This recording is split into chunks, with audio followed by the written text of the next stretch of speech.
ਭਾਰਤ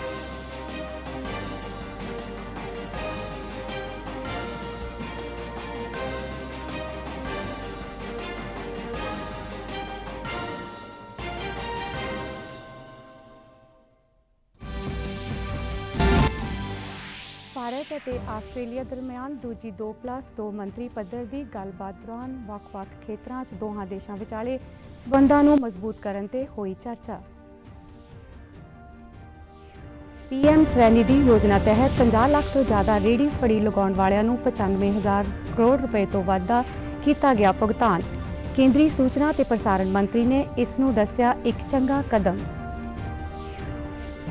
ਅਤੇ ਹਰਿਆਣਾ ਦੇ ਮੁੱਖ ਮੰਤਰੀ ਵੱਲੋਂ ਕੱਲ੍ਹ ਪਲਵਲ ਵਿੱਚ ਰਾਣੀ ਲక్ష్ਮੀ ਬਾਈ ਦੀ ਕਮਾਂਡਰ ਝਲਕਾਰੀ ਬਾਈ ਨੂੰ ਦਿੱਤੀ ਗਈ ਸ਼ਰਧਾਂਜਲੀ। ਨਮਸਕਾਰ, ਖਬਰਾਂ ਦੇ ਇਸ ਬੁਲੇਟਿਨ ਵਿੱਚ ਤੁਹਾਡਾ ਸਵਾਗਤ ਹੈ। ਮੈਂ ਹਾਂ ਅਮਨਦੀਪ ਕੌਰ ਅਤੇ ਹੁਣ ਖਬਰਾਂ ਵਿਸਥਾਰ ਨਾਲ। ਭਾਰਤ ਅਤੇ ਆਸਟ੍ਰੇਲੀਆ ਦਰਮਿਆਨ ਦੂਜੀ 2+2 ਮੰਤਰੀ ਪੱਧਰ ਦੀ ਗੱਲਬਾਤ ਕੱਲ੍ਹ ਨਵੀਂ ਦਿੱਲੀ ਵਿੱਚ ਹੋਈ ਹੈ। ਇਸ ਮੌਕੇ ਰੱਖਿਆ ਮੰਤਰੀ ਰਾਜਨਾਥ ਸਿੰਘ ਅਤੇ ਵਿਦੇਸ਼ ਮੰਤਰੀ ਡਾਕਟਰ S ਜੈਸ਼ੰਕਰ ਨੇ ਆਸਟ੍ਰੇਲੀਆ ਦੇ ਰੱਖਿਆ ਮੰਤਰੀ ਰਿਚਰਡ ਮਾਰਲਸ ਅਤੇ ਵਿਦੇਸ਼ ਮੰਤਰੀ ਪੈਨੀ ਵੋਂਗ ਦੇ ਨਾਲ ਗੱਲਬਾਤ ਕੀਤੀ। ਗੱਲਬਾਤ ਦੌਰਾਨ ਮੰਤਰੀਆਂ ਨੇ ਵੱਖ-ਵੱਖ ਖੇਤਰਾਂ ਵਿੱਚ ਦੋਹਾਂ ਦੇਸ਼ਾਂ ਵਿਚਾਲੇ ਸਬੰਧਾਂ ਨੂੰ ਮਜ਼ਬੂਤ ਕਰਨ ਤੇ ਚਰਚਾ ਕੀਤੀ। ਇਸ ਮੌਕੇ ਦੋਹਾਂ ਧਿਰਾਂ ਨੇ ਖੇਤਰੀ ਅਤੇ ਗਲੋਬਲ ਮੁੱਦਿਆਂ ਤੇ ਵੀ ਚਰਚਾ ਕੀਤੀ। ਵਿਦੇਸ਼ ਮੰਤਰੀ ਨੇ ਆਪਣੇ ਉਦਘਾਟਨੀ ਭਾਸ਼ਣ ਵਿੱਚ ਕਿਹਾ ਕਿ ਇਸ ਸਾਲ ਭਾਰਤ ਅਤੇ ਆਸਟ੍ਰੇਲੀਆ ਦੇ ਸਬੰਧਾਂ ਲਈ ਅਸਾਧਾਰਨ ਰਿਹਾ ਹੈ। ਉਨ੍ਹਾਂ ਕਿਹਾ ਕਿ ਪਿਛਲੇ ਦਸੰਬਰ ਵਿੱਚ ਲਾਗੂ ਹੋਏ ਆਰਥਿਕ ਸਹਿਯੋਗ ਅਤੇ ਵਪਾਰ ਸਮਝੌਤੇ ਦੇ ਇਸ ਸਾਲ ਸਕਾਰਾਤਮਕ ਨਤੀਜੇ ਸਾਹਮਣੇ ਆ ਰਹੇ ਨੇ। ਉਨ੍ਹਾਂ ਕਿਹਾ ਕਿ ਭਾਰਤ ਅਤੇ ਆਸਟ੍ਰੇਲੀਆ ਦਰਮਿਆਨ ਦੁਵੱਲੇ ਸਬੰਧ ਤੇਜ਼ੀ ਨਾਲ ਵਧੇ ਨੇ ਅਤੇ ਸਮੁੱਚੇ ਖੇਤਰ ਤੇ ਇਸ ਦੀ ਵਿਆਪਕ ਪ੍ਰਭਾਵ ਪਿਆ ਹੈ। ਕੇਂਦਰੀ ਸੂਚਨਾ ਤੇ ਪ੍ਰਸਾਰਣ ਮੰਤਰੀ ਅਨੁਰਾਗ ਸਿੰਘ ਠਾਕਰ ਨੇ PM ਸਵੈਨਿਧੀ ਯੋਜਨਾ ਤਹਿਤ 50 ਲੱਖ ਤੋਂ ਜ਼ਿਆਦਾ ਰੇਹੜੀ ਫੜੀ ਲਗਾਉਣ ਵਾਲਿਆਂ ਨੂੰ 95,000 ਕਰੋੜ ਰੁਪਏ ਤੋਂ ਵੱਧ ਦਾ ਭੁਗਤਾਨ ਕੀਤੇ ਜਾਣ ਨੂੰ ਇੱਕ ਚੰਗਾ ਕਦਮ ਦੱਸਿਆ ਹੈ। ਇੱਕ ਸੋਸ਼ਲ ਮੀਡੀਆ ਵਿੱਚ ਕੇਂਦਰੀ ਮੰਤਰੀ ਨੇ ਪ੍ਰਧਾਨ ਮੰਤਰੀ ਦਫ਼ਤਰ ਵੱਲੋਂ ਅਖਬਾਰ ਵਿੱਚ ਇਸ ਸਬੰਧ ਵਿੱਚ ਲਗਾਈ ਖਬਰ ਨੂੰ ਸਾਂਝਾ ਵੀ ਕੀਤਾ ਹੈ। ਖਬਰ ਵਿੱਚ ਦੱਸਿਆ ਗਿਆ ਹੈ ਕਿ PM ਸਵੈਨਿਧੀ ਯੋਜਨਾ ਦੇ ਘੇਰੇ ਨੂੰ ਵਧਾਉਣ ਅਤੇ ਇਸ ਵਿੱਚ ਤੇਜ਼ੀ ਲਿਆਉਣ ਲਈ ਜਨਤਕ ਖੇਤਰ ਦੇ ਬੈਂਕਾਂ ਨੂੰ ਟਾਰਗੇਟ ਦਿੱਤੇ ਜਾਂਦੇ ਨੇ। ਹਰਿਆਣਾ ਦੇ ਮੁੱਖ ਮੰਤਰੀ ਮਨੋਹਰ ਲਾਲ ਵੱਲੋਂ ਕੱਲ੍ਹ ਪਲਵਲ ਵਿੱਚ ਰਾਣੀ ਲక్ష్ਮੀ ਬਾਈ ਦੀ ਕਮਾਂਡਰ ਝਲਕਾਰੀ ਬਾਈ ਨੂੰ ਸ਼ਰਧਾਂਜਲੀ ਦਿੱਤੀ ਗਈ। ਇਸ ਮੌਕੇ ਉਨ੍ਹਾਂ ਐਲਾਨ ਕੀਤਾ ਕਿ ਆਗਰਾ ਚੌਂਕ ਪਲਵਲ ਦੇ ਸਰਕਾਰੀ ਕੰਨਿਆ ਸੀਨੀਅਰ ਸੈਕੰਡਰੀ ਸਕੂਲ ਦਾ ਨਾਂ ਝਲਕਾਰੀ ਬਾਈ ਦੇ ਨਾਂ ਤੇ ਰੱਖਿਆ ਜਾਵੇਗਾ। ਇਸ ਤੋਂ ਇਲਾਵਾ ਉਨ੍ਹਾਂ ਪਲਵਲ ਦੇ ਮੋਹਨ ਨਗਰ ਦੇ ਵਾਰਡ ਨੰਬਰ 4 ਵਿੱਚ ਕੌਲੀ ਭਾਈਚਾਰੇ ਦੀ ਸ਼ਾਨਦਾਰ ਇਮਾਰਤ ਬਣਾਉਣ ਦਾ ਵੀ ਐਲਾਨ ਕੀਤਾ। ਇਸ ਇਮਾਰਤ ਵਿੱਚ ਝਲਕਾਰੀ ਬਾਈ ਦਾ ਬੁੱਤ ਵੀ ਲਗਾਇਆ ਜਾਵੇਗਾ ਤਾਂ ਜੋ ਆਉਣ ਵਾਲੀਆਂ ਪੀੜ੍ਹੀਆਂ ਨੂੰ ਉਨ੍ਹਾਂ ਦੀਆਂ ਕਹਾਣੀਆਂ ਤੋਂ ਜਾਣੂ ਕਰਵਾਇਆ ਜਾ ਸਕੇ। वीरांगना झलकारी बाई जी का एक बहुत बड़ा स्टैच्यू ये भी लगाया जाएगा। इसके ऊपर 3 करोड़ रुपए की ये लागत आएगी। इस नाते से आपको जानकारी देना बहुत जरूरी है।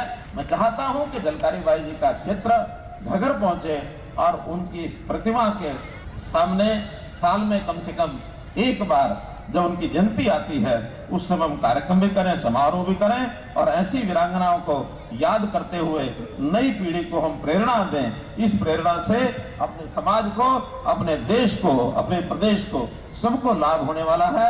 ਮੁੱਖ ਮੰਤਰੀ ਨੇ ਕਿਹਾ ਕਿ ਅੱਜ ਦਾ ਦਿਨ ਮਾਣ ਵਾਲਾ ਹੈ ਕਿਉਂਕਿ ਇਸ ਦਿਨ ਬਹਾਦਰ ਔਰਤ ਝਲਕਾਰੀ ਬਾਈ ਦਾ ਜਨਮ ਦਿਨ ਮਨਾਇਆ ਜਾ ਰਿਹਾ ਹੈ। ਉਨ੍ਹਾਂ ਕਿਹਾ ਕਿ ਝਲਕਾਰੀ ਬਾਈ ਮਹਿਲਾ ਸੈਨਾ ਦੀ ਕਮਾਂਡਰ ਸੀ ਜਿਸ ਨੇ ਆਪਣੀ ਬਹਾਦਰੀ ਨਾਲ ਝਾਂਸੀ ਦੀ ਰਾਣੀ ਦੀ ਜਾਨ ਬਚਾਉਣ ਅਤੇ ਦੇਸ਼ ਦੀ ਆਜ਼ਾਦੀ ਲਈ ਆਪਣੀ ਜਾਨ ਕੁਰਬਾਨ ਕਰ ਦਿੱਤੀ ਸੀ। ਦਿੱਲੀ ਵਿੱਚ ਚੱਲ ਰਹੇ ਭਾਰਤ ਅੰਤਰਰਾਸ਼ਟਰੀ ਵਪਾਰ ਮੇਲੇ ਵਿੱਚ ਹਰਿਆਣਾ ਰਾਜ ਦਿਵਸ ਮਨਾਇਆ ਗਿਆ ਹੈ।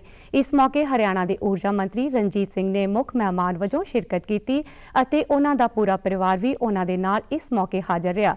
ਮੀਡੀਆ ਨੂੰ ਸੰਬੋਧਿਤ ਕਰਦਿਆਂ ਉਨ੍ਹਾਂ ਖੁਸ਼ੀ ਦਾ ਇਜ਼ਹਾਰ ਕਰਦਿਆਂ ਕਿਹਾ ਕਿ ਅੱਜ ਹਰਿਆਣਾ ਦਾ ਨਾਮ ਪੂਰੇ ਦੇਸ਼ ਵਿੱਚ ਚਮਕ ਰਿਹਾ ਹੈ। अंतर्राष्ट्रीय व्यापार मेला में हरियाणा की बहुत बड़ी भागीदारी है और हर बार बड़ा अट्रैक्शन रहता है। सबसे ज़्यादा क्राउड इसमें रहता है हरियाणा व्यापार जो हमारा मंडप है और बहुत अच्छा है कि पुरानी सांस्कृतिक पुरानी धरोहर को ये मंडप जो है एक संगम है जिसमें लोगों को प्रेजेंट करने का मौका मिलता है।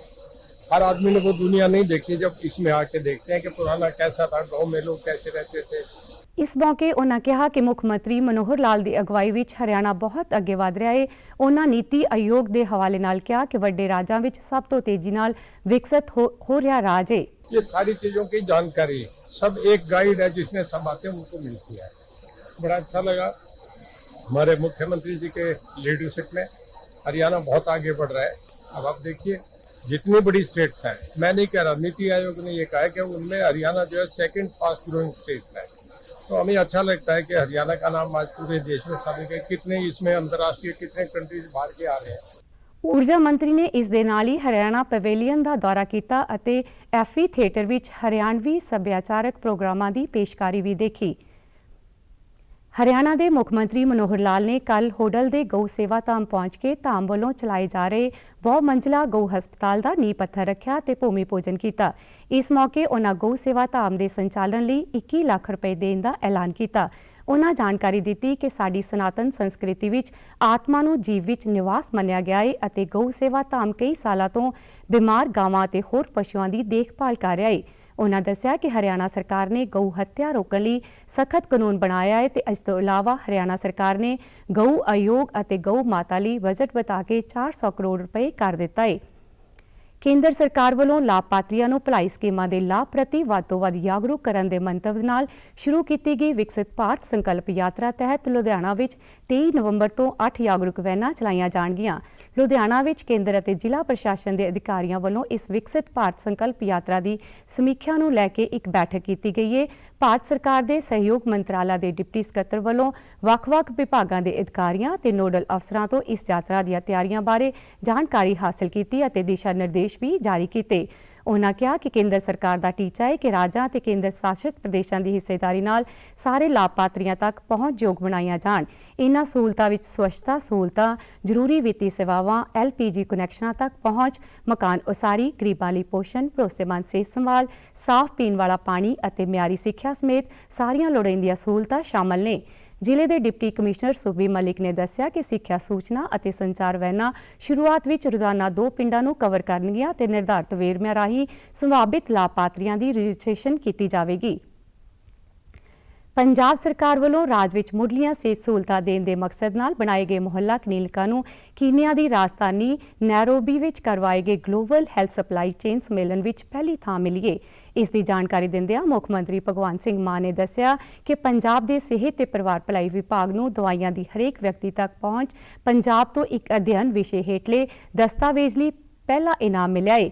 ਉਨ੍ਹਾਂ ਕਿਹਾ ਕਿ ਇਸ ਕਾਨਫਰੰਸ ਵਿੱਚ 85 ਮੁਲਕਾਂ ਨੇ ਭਾਗ ਲਿਆ ਤੇ 4 ਦੇਸ਼ਾਂ ਨੇ ਆਪਣੇ ਦਸਤਾਵੇਜ਼ ਦਾਖਲ ਕੀਤੇ, ਜਿਨ੍ਹਾਂ ਵਿੱਚੋਂ ਪੰਜਾਬ ਸਰਕਾਰ ਦੇ ਦਸਤਾਵੇਜ਼ ਨੂੰ ਅੰਤਮ ਪੇਸ਼ਕਾਰੀ ਲਈ ਚੁਣਿਆ ਗਿਆ।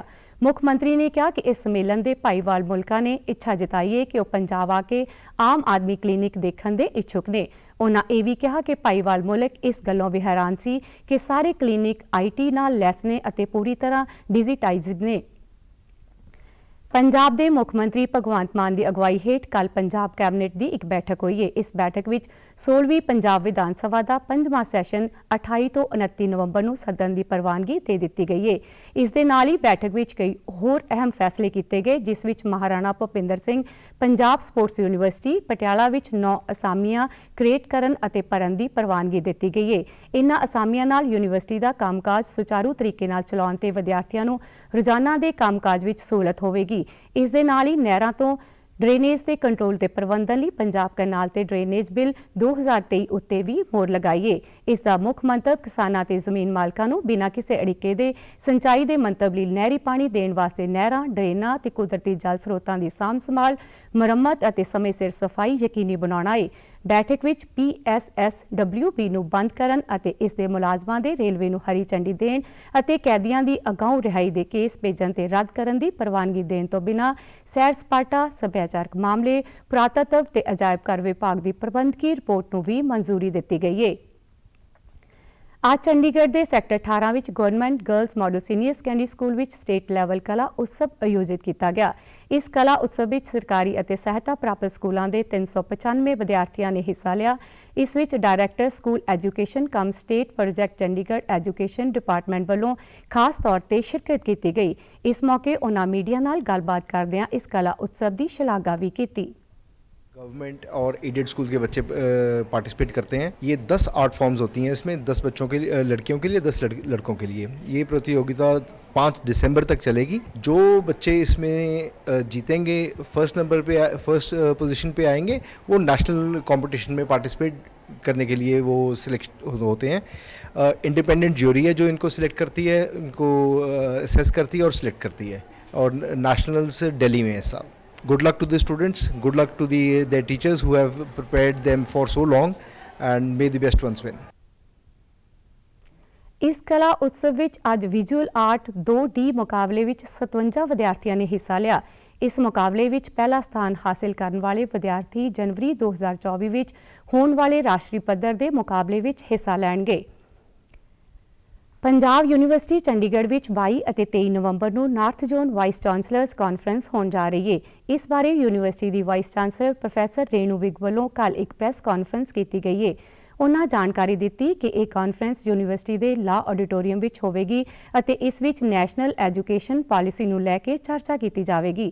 ਉਨ੍ਹਾਂ ਇਹ ਵੀ ਦੱਸਿਆ ਕਿ ਇਸ ਪਾਲਿਸੀ ਬਾਰੇ ਜੋ ਦਿੱਕਤਾਂ ਨੇ ਉਨ੍ਹਾਂ ਬਾਰੇ ਪੂਰੀ ਰਿਪੋर्ट पेश की जाएगी। कॉन्फ्रेंस का ऑब्जेक्टिव ये है कि अभी तक तो जब से NEP पॉलिसी आई है तो हम लोग यही डिस्कस करते रहे हैं सेमिनार्स और वर्कशॉप्स में कि कैसे करना है, बट अब जो है वो एजेंडा चेंज हो गया। अब ये है कि जो कुछ भी हम कर रहे हैं तो हमें क्या चैलेंजेस हम फेस कर रहे हैं और उन चैलेंजेस को कैसे रिजॉल्व करना है and what is the way forward. Vice chancellor ਨੇ ਜਾਣਕਾਰੀ ਦਿੱਤੀ ਹੈ ਕਿ ਇਸ ਕਾਨਫਰੰਸ ਦਾ ਉਦਘਾਟਨ ਹਰਿਆਣਾ ਦੇ ਰਾਜਪਾਲ ਬੰਡਾਰੂ ਦੱਤਾਤਰੇయ ਵੱਲੋਂ ਕੀਤਾ ਜਾਵੇਗਾ ਅਤੇ ਇਸ ਵਿੱਚ 241 ਯੂਨੀਵਰਸਿਟੀਆਂ ਵੱਲੋਂ ਹਿੱਸਾ ਲਿਆ ਜਾ ਰਿਹਾ ਹੈ। ਇਸ ਤੋਂ UGC ਦੇ ਚੇਅਰਮੈਨ ਵੀ ਇਸ ਕਾਨਫਰੰਸ ਵਿੱਚ शिरकत करेंगे। जो सारे पार्टिसिपेंट्स हैं उन्हें 10 थीम्स के अकॉर्डिंगली उनकी डिस्ट्रीब्यूशन की गई है।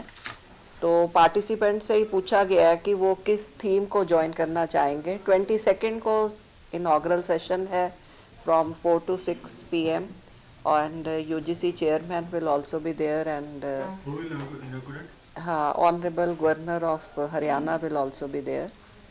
तो he will be the chief guest for the inaugural session.